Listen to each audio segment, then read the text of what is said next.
राधे राधे सभी भक्तों को। सफला एकादशी व्रत कथा। यह कथा पद्म पुराण में वर्णित है और इसे धर्मराज युधिष्ठिर ने भगवान श्री कृष्ण से पूछा था। प्राचीन काल में चंपावती नामक एक नगरी थी, जहाँ महिष्मत नामक एक राजा राज्य करते थे। राजा महिष्मत के 5 पुत्र थे, जिनमें से सबसे बड़ा पुत्र लुम्पक अत्यंत पापी, दुष्कर्मी और दुर्बुद्धि था। लुम्पक हमेशा देवताओं, ब्राह्मणों और वैष्णवों की निंदा करता था। वह पर स्त्रीगमन और अन्य बुरे कर्मों में लिप्त रहता था। उसके बुरे आचरण से तंग आकर राजा महिष्मत ने उसे अपने राज्य से बाहर निकाल दिया। राज्य से निकाले जाने के बाद लुम्पक को जंगल में रहना पड़ा। दिन के समय वह जंगल में भटकता और जानवरों का शिकार करता और रात को एक पुराने पीपल के वृक्ष के नीचे सोता था। वह पीपल का वृक्ष भगवान श्री हरि विष्णु को अत्यंत प्रिय था। एक बार पौष मास के कृष्ण पक्ष की सफला एकादशी का दिन आया। उस दिन कड़ाके की ठंड पड़ रही थी। लुम्पक अत्यधिक ठंड से पीड़ित था और रात को सो नहीं पाया।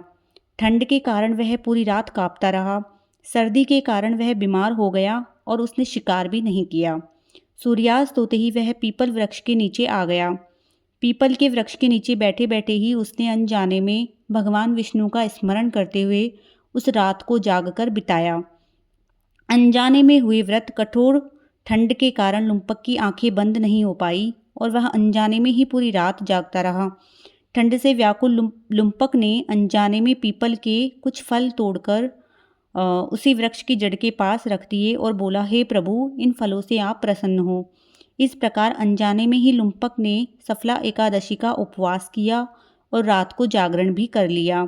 भगवान श्री हरि विष्णु इस अनजाने व्रत से अत्यंत प्रसन्न हुए।